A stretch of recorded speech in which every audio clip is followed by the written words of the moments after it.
আমাদেরকে বলা হতো গোরমা। ও ভাই বাস কন্ট্রাক্টর একানে সিড হইব নিয়ার আগরতলাতে ডাইরেক্ট জামুদর মনগর। তোমরা নাকি জোর করে টাকা আদায় করো, এটা ঠিক না? অনেকে আমাকে দেখে ভয় পাইতো। কিন্তু যখন তোমার বাড়ির লোকেরা এরকম একটা সিচুয়েশন ফেস করছে বা এরকম একটা পরিস্থিতি আইছে, তখন তারা কিভাবে রিয়াক্ট করছে বা তোমার উপর দেখ কিরকম ঝড় গেছে? বাড়ির গেট লাগাই ফেলছে। এই ট্রান্সজেন্ডার কইতেছি বা হিজড়া কইতেছি, যা তৃতীয় লিঙ্গ নামে আমরা এখন পরিচিত, যাদের আমরা তারা কি সংসার করতে পারে বা সংসার করেনি তারা, এইটাই আমি জানতাম। উনিই তো আমাকে আজকের চুমকি বানিয়েছে।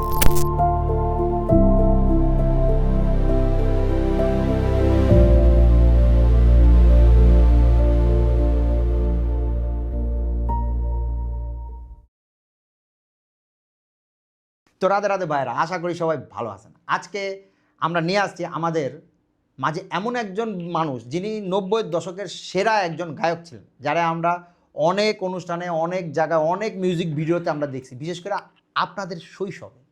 কিন্তু এই মুহূর্তে তারে আমরা অনেক খোঁজাখুঁজি করে বের করছি। তিনি কে? তারে আমরা শিবের যে অবতারটা ছিল অর্ধনারীশ্বর, সেই হিসাবেও চিনি। তো আজকে আমাদের মাঝে যিনি উপস্থিত আছেন, সে আর অন্য কেউ নন, আমাদের দিদি, আমাদের পিসি, আমাদের মাসি, আমাদের চুমকিদি। চুমকিদি, আমাদের এই বার্তালাপ অনুষ্ঠানে তোমারে মন থেকে স্বাগতম। তুমি কেমন আছো কও আগে? আমি ভালো আছি। আমি আমার ত্রিপুরাবাসী, আগরতলা শহরের যত ছোট বড় ধনী গরিব যত নাগরিক বিন্দু আছেন, সবাইকে আমি চুমকির পক্ষ থেকে নমস্কার, ভালোবাসা নেবেন, আশীর্বাদ নেবেন। হ্যাঁ দাদা বলো। তুমি কেমন আছো? আমি ভালো আছি। আজকে কিন্তু বহু যুগ পর তোমার আমরা ক্যামেরার সামনে আনতে পারছি, প্রায় প্রায় অনেক বছর পর। আজকে কিন্তু মন খুলে কিছু প্রশ্ন করুম, তুমি কিন্তু মন খুলে উত্তর দিবে। হ্যাঁ করো না, কোনো অসুবিধা নেই। কোনো অসুবিধা নাই তো? না, না। আপনার অনুষ্ঠানটা কিন্তু নাম হয়েছে বার্তালাপ, আর এই বার্তালাপের মানে হয়েছে কথাবার্তা, মানে মনের কথা আমরা খুইলা কমু। হ্যাঁ। আমি আমারটা কমু, তুমি তোমারটা কমবে, কোনো বাধ্যবাধকতা নাই, কোনো অসুবিধা একদম ফ্রি ভাবে আমরা সবাই আজকে কথা কমু। আচ্ছা। তো চুমকিদির কাছে আজকে আমাদের তরফ থেকে একটা প্রশ্ন, কিন্তু এই প্রশ্নটা কিন্তু আমার না, এটা জানি আপনাদের। তো এই জনগণের যারা দেখতেছেন আমাদের এই প্রোগ্রামটা, তাদের মনে এই প্রশ্নটা আইসেনি। সেই প্রশ্নটা হলো, দিদি তোমারে আমরা কবে গানে দেখছি, তোমার গান এত ভাইরাল, কিন্তু তুমি আর এর মাঝখানে নাই কেন? এইটা আমার সবার আগে প্রশ্ন। এইটাই প্রবলেম হয়ে গেছে গা আমার। যেমন ধরো, আমি যখন গান গেয়েছি তখন ছিল ক্যাসেট, অডিও ক্যাসেট। হ্যাঁ, অডিও রেকর্ডিং হতো, মাস্টার ক্যাসেট, মাস্টার রেকর্ডিং যেটা, এটা অডিওতে আসতো। তখন সিডি ছিল না, তখন ভিডিও ছিল না। হ্যাঁ, ভিডিও ছিল কিন্তু ওই ফিতার ভিডিও। আমি যখন ত্রিপুরাতে গান গাইছি তখন রিলের ভিডিও ছিল, তখন কিন্তু সিটি ক্যাসেট ছিল না। তখন আমি গান গাইতাম, আমি আমার গান রেকর্ডিং হতো এই ট্যাপের ফিতার ক্যাসেটগুলি যেগুলো আছে। ফিতার ক্যাসেটগুলোর মধ্যে। এরপরে তো ধীরে ধীরে অনেক অনেক পরিবর্তন হচ্ছে, ধীরে ধীরে পরিবর্তন হচ্ছে, পরিবর্তন হতে হতে হতে হতে হতে দেখলাম ছোটরা স্টেজে উঠে গেল। আমার যখন আমার ছোটরা স্টেজে উঠে গেল, তখন আর আমি মনে করলাম যে এখন কেউ ডাকুক আর না ডাকুক, আমি আর গান গাইব না। এমনও দিন গেছে আমাকে উদয়পুর দেওয়ালের মধ্যে টিকিট কাটাই ত্রিপুরার জনগণ আমার দেখেছে।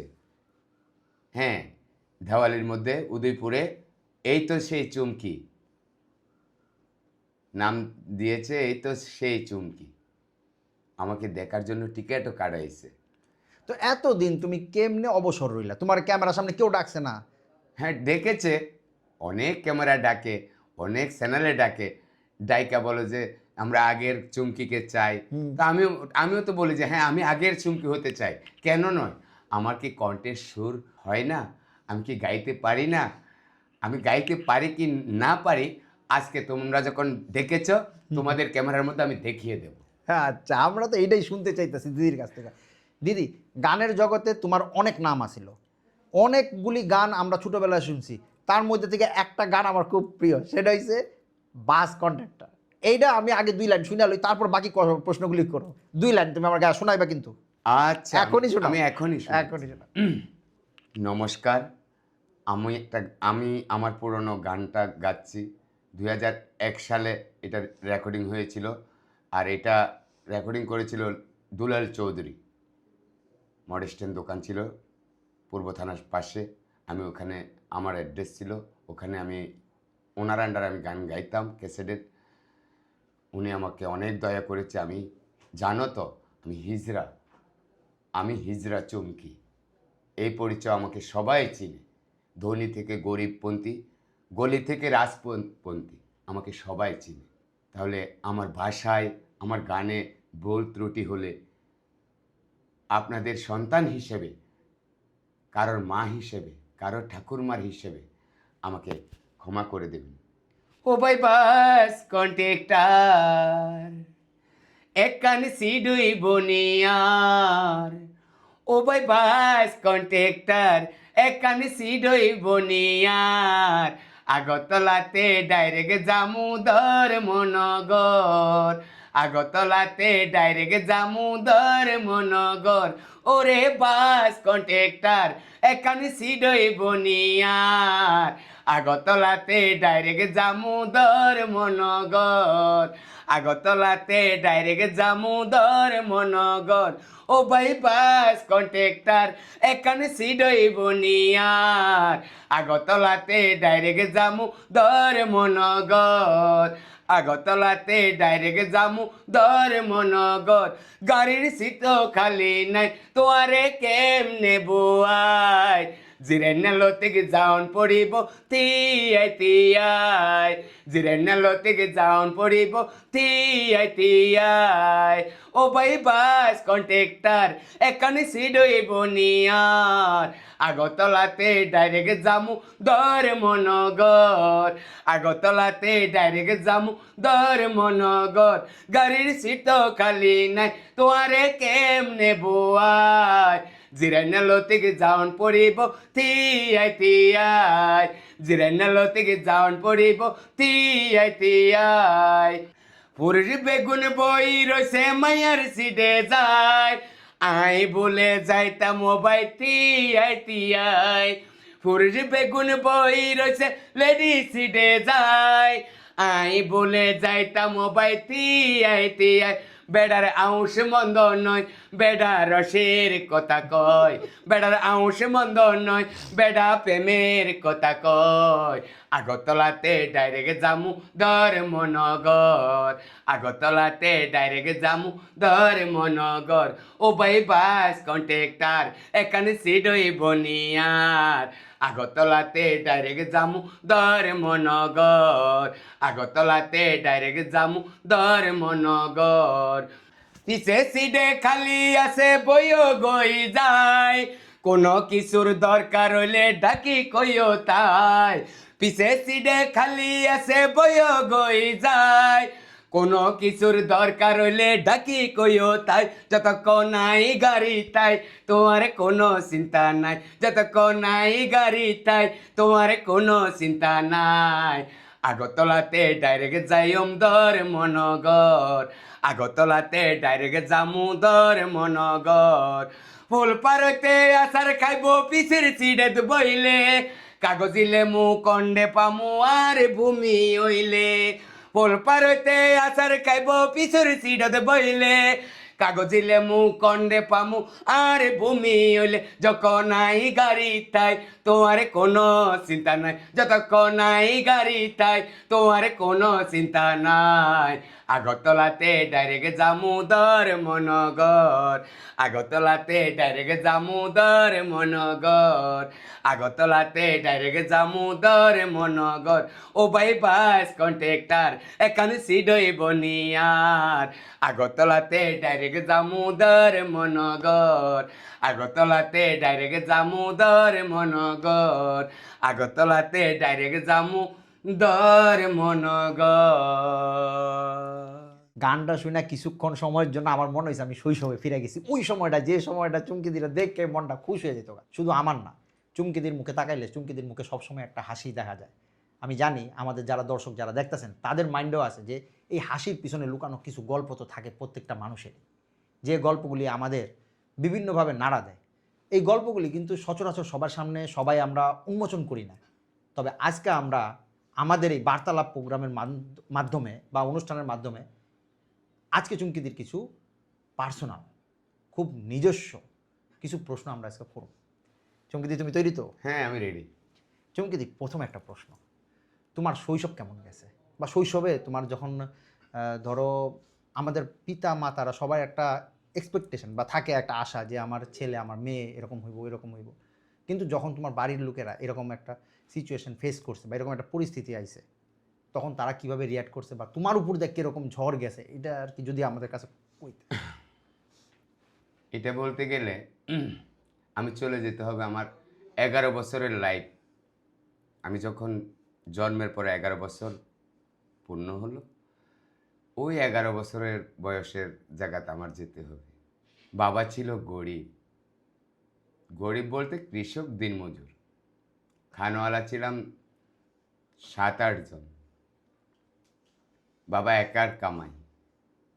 পাড়ার মধ্যে মানুষের ছেলেমেয়েরা দোকানে যায়, ওইটা আনে ওইটা আনে, ওইটা খা ওইটা খা।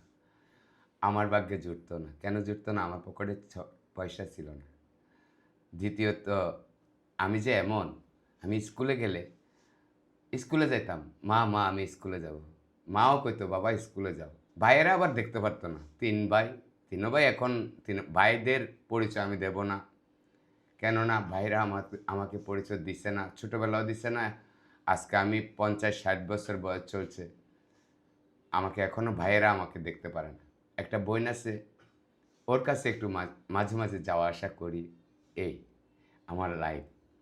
আর যখন আমার 10-11 বছর বয়স হলো, তখন বাবার কেউ যদি আমাকে মন্দ বলতো, আমি তখন বলতাম বাবা আমি দেশ ছেড়ে চলে যাই, বাড়ি ছেড়ে চলে যাবো, ভালো লাগে না, বাড়িতে পারি না, কেউ খেলতে পারি না, খেললে আমাকে বলে হিজড়া হিজড়া। হিজড়া তো তখন বলতো না, গোরমা বলতো। যারা আমার পুরনো আগরতলাবাসী, ত্রিপুরাবাসী, তারা অবশ্যই জানো, আমাদেরকে বলা হতো গোরমা। গোরমা আইতেছে, গোরমা আইতেছে, এটা করলে আমার মনটা তখন ছোট হয়ে যেত। আমারে বলছে এই কথাটা, গোরমা। হ্যাঁ, গোরমা থেকে আমি তখন গোরমাই ছিলাম। হ্যাঁ, তখন আমি চিন্তা করতাম যে বাড়ির থেকে কী করবো। তখন বাবার কাছে কাঁদতাম, আর বাবা কইতো আমি মরলে তুই বাইরে যাস, আমি মরলে তুই চলে যাস, কই যাবি আমি জানি না, কিন্তু আমি থাকাকালীন তুই যাস না। আমার জন্মটা হয়েছিল পালের বংশে। আমরা পাল, রৌদ্র পাল। আমি আগরতলা শহরেই জন্ম নিয়েছি। অ্যাড্রেস বলবো না, আপনাদের কাছে ক্ষমা চাই। এই হলো আমার শৈশবকাল। 11 বছর বয়স হয়েছে যখন, তখন আমার বাবা মারা গেল। বাবা মারা যাওয়ার পরে ভাইয়েরা ধুরধার করতো, তখনই ধুরধার করতো। আর এত বছর বয়সে আমি নিশ্চয় ওই বাড়ির একটা কাজের বুয়ার থেকে খারাপ থাকতাম, নয়তো মরে যেতাম। কেন কেন এই কথা বলছি? অযত্নে একটা গাছও কিন্তু সুস্থ থাকে না। আর আমি তো মানুষ প্রাণী। হই না আমি গোরমা, হই না আমি হিজড়া, হই না আমি তৃতীয় লিঙ্গের মানুষ, কিন্তু কি হয়েছে, আমি তো মানুষ না? মানুষই তো। হ্যাঁ, তখন আমি 11 বছর বয়সের, 11 বছর যখন হলো লাস্ট ইয়ারে, আমি বাইরে গেলাম। বাইরে আমি কোথায় গিয়েছি জানো? না। কামানসমুন্দি। জীবনে শহর, মানে শহরের দিকে গেছি না, ভয় পাইতাম। কামানচুমনি কি একাই গেছিলে? হ্যাঁ, একাই গেছি আমি। কামানসমুন্দি গেছি, তুলসীপতি গেছি। তুলসীপতি যাইয়া যখন আমি, তখন তুলসীপতি বাজারটা হুম এই কাঁচা ছিল। হুম হুম। ওখানে একটা বিশ্বকর্মা পুজো হতো। ওই বিশ্বকর্মা পূজার দিনেই আমি বাইরে হইছি। মানে বিশ্বকর্মা পূজার দিনই তুমি বাড়ি ছেড়ে বাইরে হয়ে হ্যাঁ, গেছো? বাড়ি ছেড়ে বাইরে আমি কামানসমুনি আর তুলসীপতি গেছি। যাওয়ার পরে বাতাসি হিজড়া নাম ছিল তাইনের। বাতাসি গোরমা কইতো কি, এখন না হিজড়া বলে, গোরমা কইতো। ওই গোরমার সাথে আমি বসে আছি পাক্কাটার মধ্যে। ওখানে একটা বিশ্বকর্মা পুজো হতো, ওই পূজাটার পাশে আমি বসে আছি। ওই পূজাটা চালাইতো কে জানো? না। শান্তিপাড়ার ববিদা, তারা ববিদা ভাবে। শান্তিপাড়ার এক নামে পড়েছে ওরা। ওরা ওই আমাকে বলছে যে হিজড়ারা তো গোরমারা তো নাচে, তুই একটু নাচ। ওই নাচলাম, ওই নাচতে গিয়ে আমি ওই বাতাসি হিজড়াকে দেখেছি, ওই দিক দিয়ে হেঁটে যাচ্ছে। আমাদের হিজড়ারা যেভাবে হাঁটে, হায় হায়, কেউ লাগে মস্কারি, এই ছেলের লাগে মস্কারি, ওই বেড়ার লাগে ঠাট্টা মস্কারি ইয়ার কি করতেছে, আমিও যাই তাই হাত ধরে ফেলেছি। আর বলছে কে তুমি? আমি বলেছি আমিও তোমার মতন, আমাকে তুমি নিয়ে যাও। কত বাড়ি কোথায়? আমি বলেছি আমার বাড়ি নেই। আচ্ছা, আমি পরিচয় দেবো না। আমাদের সাথে গেলে তো আমরা ভিক্ষা করাবো। আমি বলছি হ্যাঁ, আমি ভিক্ষা করে ভাত খাবো, কিন্তু আমি আর বাড়ি ফিরে যাব না। ওই বাতাসি হিজড়ার সাথে আমি তখন চলে গেলাম। সে আমার নিয়ে গেল আগরতলা আড়ালিয়া ঋষি কলোনি একটা জায়গা আছে, ওখানে আমাকে নিয়ে গেল। বাতাসি দিকে এখন আছেন? না, উনি মারা গেছেন। উনি মারা গেছেন আজকে 7-8 মাস হয়েছে। উনি আমার গুরু ছিল আমার হিজড়াদের মধ্যে। এটা আমাদের রেওয়াজ, এটা আমাদের নিয়ম, এটা আমাদের শৃঙ্খলা, এটাই আমাদের পরিচিত। উনি আমার গুরু ছিল, উনি মারা গেছে 7 থেকে 8 মাস হয়েছে। ওনার সব কাজকর্ম আমরা করেছি। আজকের আমি চুমকি। তখন উনি আমাকে কলকাতায় পাঠিয়ে দিল, রানাঘাটে। আচ্ছা। রানাঘাটে আমাদের দল আছে, ওখানে প্রায় আশ্রমের মতো। ওখানে শৈশবটা কাটিয়ে ফেললাম। আচ্ছা। কিভাবে মানুষের সাথে কথা বলতে হয়, কিভাবে বাচ্চা নাচাতে হয়, কিভাবে বিয়ে বাড়িতে গিয়া টাকা লইতে হয় পাবলিক থেকে, এগুলা শিখলাম। শেখার পরে এরপরে আমি বললাম যে আমি আমার দেশের বাড়ি চলে যাব। আচ্ছা। ওখানের যে বড় গুরুমা, উনি বলল যে তোমার দেশের বাড়ি ত্রিপুরা, আগরতলা, যাও, গেলে যাও।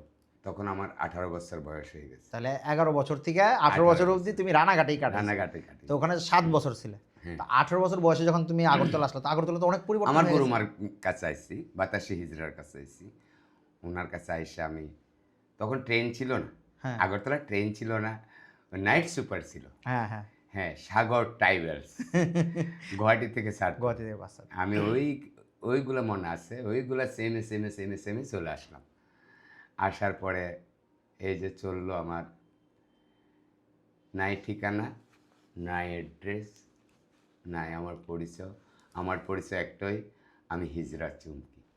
আচ্ছা, চুমকি দিয়ে আরেকটা প্রশ্ন, তুমি যখন 18 বছরে এখানে আমাদের ত্রিপুরাতে আবার ফিরে আসলা, আগরতলা ফিরে আসলা, কখনো মনে হয়েছে না বাড়ি যা কারোর সঙ্গে দেখা করি? কার সাথে দেখা করব? ভাইয়েরা দেখতে পারে না? আমি তো থাকাকালীনই বাবা মরছে। তোমার মা? এরপরে মা তো ভাইয়েদের উপরে খায়। আমি গেলে মাকে টর্চারিং করা হইব, মাকে মন্দ বলা হবে। তো আমি এতটুক জানি, মা ভগবানের একটা অংশ। মা বলতেই একটা অংশ। আমার মা, তোমার মা, জগতের মা, সবার মা। মা ভগবানের অংশ। আর আমি যখন ছোট থেকে বড় হয়েছি, 11 থেকে 18, ওইখানেই আমাকে সব শেখানো হয়েছে, দেখানো হয়েছে। আমি আগে জানতাম না আমরা দেবকুলে আছি। ওইখানেই জানা হলো যে আমরা দেবকুলে। আমাদেরকে সবাই সম্মান করে, সবাই ইজ্জত করে। আমাদেরকে আর্মি থেকে, সুপার আন্ডার থেকে, সিইউ থেকে, রাজপথ থেকে গলিপন্থী, আমাদেরকে সবাই আদরের চোখে দেখে, স্নেহর চোখে দেখে, ভক্তির চোখে দেখে। আমি ওগুলা ওখানেই শিখেছি। শেখার পরে মনে করলাম যে আমি তো গান গাইতে পারি, আমি ভাতে মরবো না। আমি 10টা বাড়ি গিয়ে 10টা গান শোনালে আমি 10 কেজি চাল আনতে পারবো। ওই চাল দিয়ে আমার লাইফটা চলে যাবে, এই মনে করে আমি আবার ফিরে আসছি। আমাদের পুরাণিক ধর্মগ্রন্থে বা আমাদের যে সনাতন ধর্মের যে গ্রন্থাবলী আছে বা লিপি আছে, সেগুলির মধ্যে আমাদের শিবের একটা অবতার আছে, যেখানে শিব এবং পার্বতী একই দেহে অবস্থান করে। সেই রূপটারে বা সেই অবতারটারে বলা হয় অর্ধনারীশ্বর, যেখানে পুরুষ এবং নারী একই দেহে বর্তমান থাকে। আর আমাদের এই ধর্মগ্রন্থে আমাদের যাদের আমরা ট্রান্সজেন্ডার বলতেছি, হিজড়া বলতেছি, গুরমা বলতেছি, তাদের কিন্তু খুব সসম্মানে তাদের রাখা হয়েছে, তাদের জায়গাটা অনেকটা উঁচুতে। কিন্তু আমাদের মধ্যে অনেকেই সেটা ভুলে যায় এবং এই রকম মানুষদের আমরা অসম্মান করি।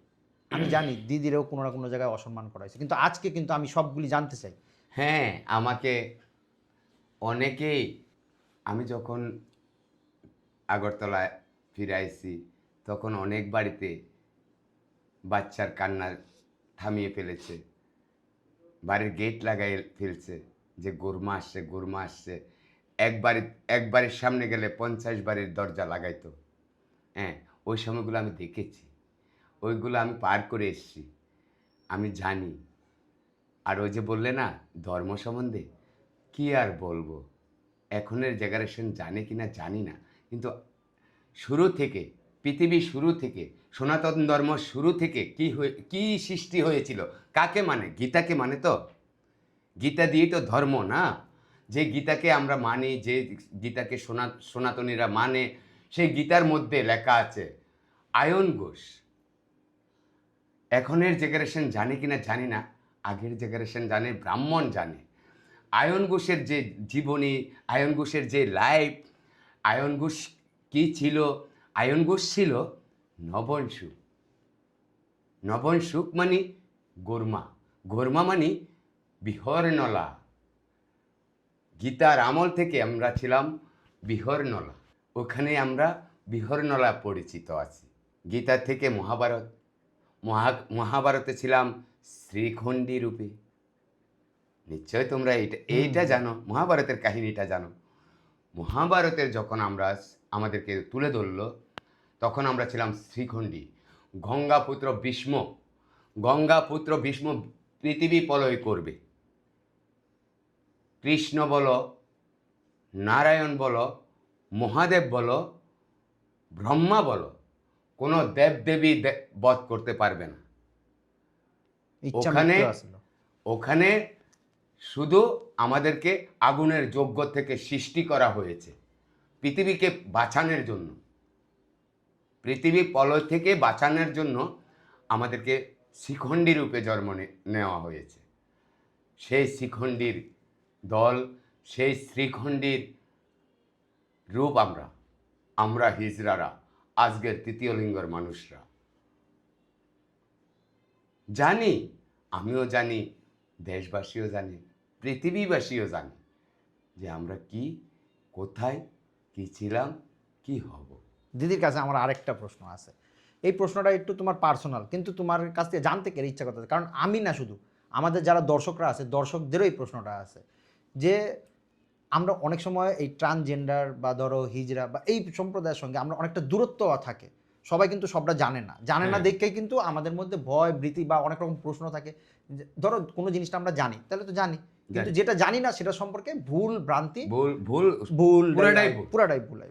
আমি শুধু আরেকটা জিনিস জানতে চাইতেছি তোমার কাছ থেকে, তোমার পার্সোনাল, যে যারা এই ট্রান্সজেন্ডার কইতেছি বা হিজড়া কইতেছি, যা তৃতীয় লিঙ্গ নামে আমরা এখন পরিচিত, যাদের আমরা, তারা কি সংসার করতে পারে বা সংসার করেনি তারা, এটাই আমি জানতাম।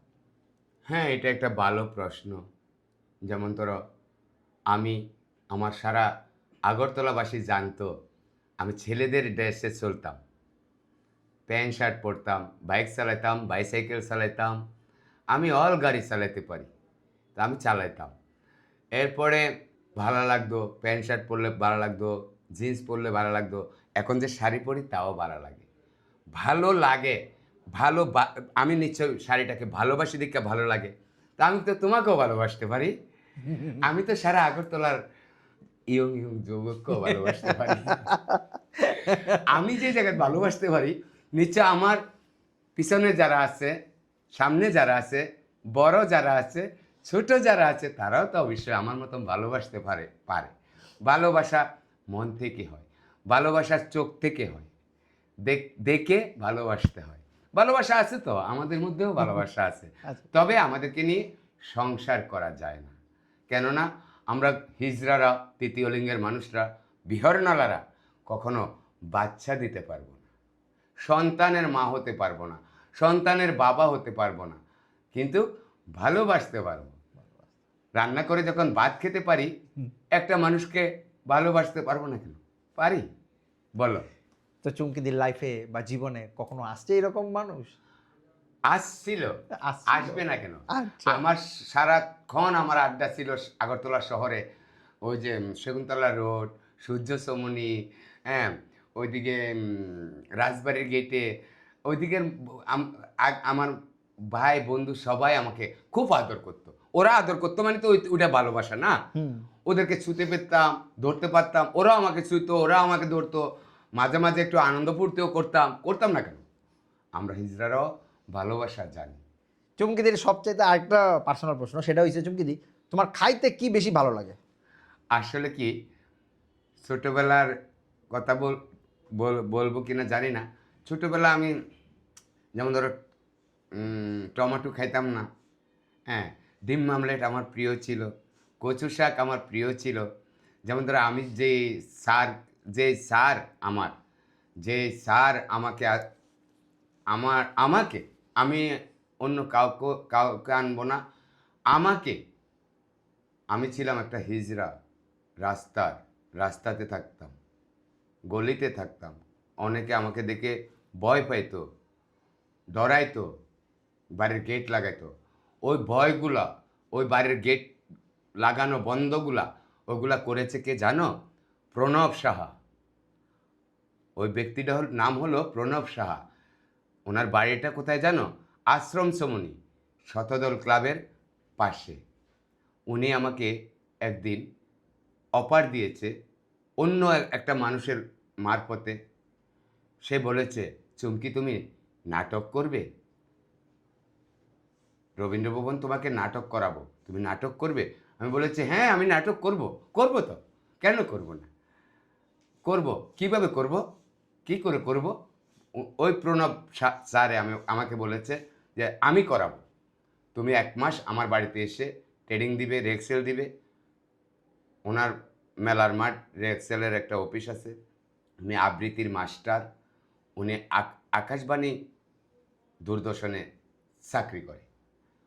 উনিই তো আমাকে আজকের চুমকি বানিয়েছে, শিল্পী চুমকি বানিয়েছে। তাহলে আরেকটা প্রশ্ন, বল। আমরা চুমকি শিল্পীরে গায়ক শিল্পী হিসেবে, গায়ক চুমকি হিসেবে আবার এবার নেক্সট কবে দেখতেছি?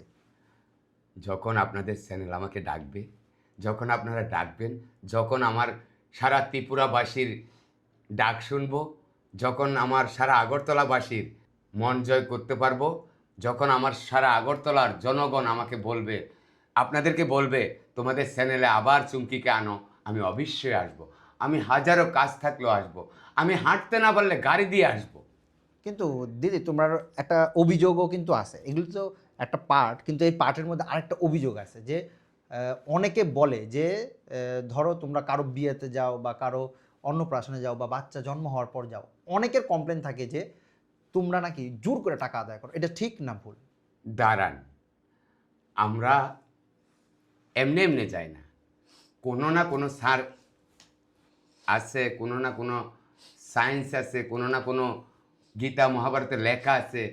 যেমন ধরো তুমি যে প্রশ্ন করেছো, প্রশ্নের উত্তর হলো, তোমরা যে প্রশ্ন করেছো প্রশ্নের উত্তরটা হলো কৃষ্ণর জন্ম হয়েছিল সন্ধ্যা 7:30টার সময়। হ্যাঁ, সকাল 7:30টার সময় অর্জুন হিজড়ার বেশ ধরে বাসুদেবের কাছে যাইয়া বলেছে আমাকে বকশিস দাও। ওখান থেকে আমরা বাচ্চা হলে বকশিস পাই, অধিকার আছে, আমরা এই জন্য যাইয়া হ্যাঁ আমরাও দাবি করি। যখন 18 বছর বয়স ছিল আমার, তখন করতাম একরকম, যখন আমার 30 বছর হলো তখন করতাম একরকম, এখন আমার 60 বছর, এখন আমি নিশ্চয় আরও একটু গভীর, আরও একটু বেশি লাগবে, আরও একটু খরচা বেশি লাগবে, কেননা আমার পিছনেও তো আরও জেনারেশন আসছে। এরা আসছে এরা কোত্থেকে আসছে? আপনাদের মতো নারী পুরুষ কেউ না কেউ আমাদের হিজড়াদেরকে জন্ম দিচ্ছে, কেউ বাড়িতে রেখে লেখাপড়া করাচ্ছে, কেউ করাচ্ছে না, কেউ আশ্রমে দিয়ে দিচ্ছে, কেউ হিজড়াদের হাতে দিয়ে দিচ্ছে। তা আমরা হিজড়াদের হাতে যারা বিহন্নলাদেরকে হিজড়াদেরকে দিয়ে দেয়, তা আমরা কি বানাবো? আমরা তো ভিখারি বানাবো। আমি ভিখারি, তা আমি কি বানাবো? আমি ওকে ইংলিশ মিডিয়ামের ডিগ্রি নেওয়ার আমার দরকার নাই। আমার কেমনে হারে চলবো, কেমনে আমি 2 পয়সা জমামু, ওই চিন্তা আমিও করবো। এই জন্য আমি ওদের খোরাকের জন্য, আমার নিজের খোরাকের জন্য পাবলিকের কাছে যাই। একটা বিয়ে লেগেছে, তোমরা আনন্দ করছো, ফুর্তি করছো, লাখ লাখ টাকা খরচা করে মেয়ে বিয়ে দিচ্ছ, ছেলে বিয়ে করাচ্ছ, আমাদেরকেও কিছু দাও। তাহলে অনেকে হাসি মুখে দেয়, অনেকে খারাপ মুখে দেয়, কিন্তু দেয় দেয় না যে এমন না, দেয়। ওটা নিয়েই আমরা খেয়ে পরে বেঁচে আছি। আর কি বলবো, দেশের জনগণ আমাদেরকে বাঁচিয়ে রেখেছে। আর এইটাই আমাদের কামানের রোজগারের পথ, আমরা জানি। তাহলে দিদি একটা প্রশ্ন, যদি তোমার মতন মানুষরা যদি এখন পড়াশোনা করে যদি তারা শিক্ষিত হয়, তারা কি চাকরি করব? তোমার কি মনে হয়? হচ্ছে তো, ভালো প্রশ্ন, হচ্ছে তো। এখন যারা হিজড়া জন্ম নিচ্ছে, যেমন ধরো আমার আগরতলার মধ্যে আমার হাতে 4-5টা আছে, 2008-এর থেকে, 4-এর থেকে, 9-এর থেকে, এই 2026 সনের পন্থী আমার হাতে যে হিজড়াগুলা দিয়ে দিতে চেয়েছিল গার্জিয়ানে, মা বাবা, আমি বলেছি আমি নেব না। আমি নিলে আমি ভিখারি বানাবো। আপনার অনেক পয়সা আছে, আপনি কন্ট্রাক্টর, আপনি সুপারভাইজার, আপনি একটা সরকারি এমপ্লয়ি, আপনি কারেন্ট অফিসে চাকরি করেন, আপনার সন্তান আমাকে দিয়ে দিলে তো আমি ভিখারি বানাবো। একদিন না একদিন রাস্তায় দেখা হলে আপনাকে বাবা বলে ডাক দেবে। কিন্তু আমি কি করব? আপনার সিভিলে ছদ্মবেশে ওদেরকে লেখাপড়া শেখান। আছে আমার আগরতলাতেও আছে, যেমন ধরো কলকাতার মধ্যে একটা হিজড়া আছে, বিহন্নলা আছে, সে কলেজের প্রফেসর, প্লাস পয়েন্ট 6টা কলেজের ইনচার্জ সে। তো আমার ত্রিপুরাতেও হবে, সামনে আসছে, আসবে না কেন? পড়াশোনা করতে পারি তো।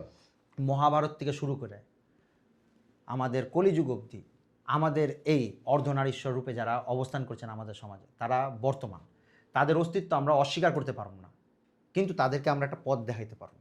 আর ওই পথ দেখানোর শুরু যেটা হইতেছে সেটা আমাদের চুমকিদি করতেছে। চুমকিদির এই যে কাজটা করছে যে আমি তাদেরকে নিয়ে গেলে তাদের আমরা ভিখারি বানাবো, আপনারা পড়াশোনা করেন, তাদেরকে একটা দ্বিতীয় রাস্তা নামিয়ে দেন। দ্বিতীয় রাস্তা মানে জব, চাকরি বা কোনো একটা কাজ।